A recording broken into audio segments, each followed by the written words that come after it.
Well, I think if we stayed finally.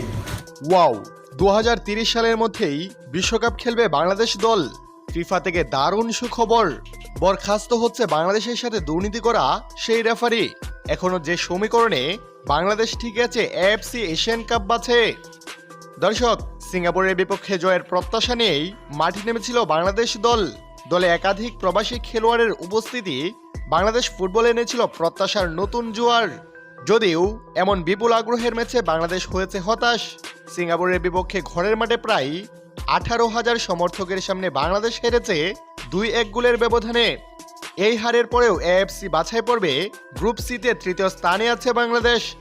হংকংয়ের কাছে 2-1 গোলে হারের পর ভারত চলে গিয়েছে গ্রুপের তলানিতে। 1 গোল করার সুবাদে বাংলাদেশ গোল ব্যবধান ও পয়েন্টে সমান থাকলেও গ্রুপে ভারতের উপরে আছে। বাংলাদেশের পরের মিশন হংকং।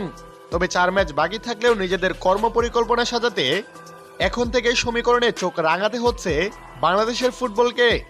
বাকি থাকা 4 ম্যাচ থেকে বাংলাদেশের সমীকরণ কেমন হবে সেটা সবচেয়ে ভালো বোঝা যাবে অক্টোবরের উইন্ডোতে 5 দিনের ব্যবধানে 2 বার হংকংয়ের মুখোমুখি হবেন হামজা শামিতের বাংলাদেশ দল।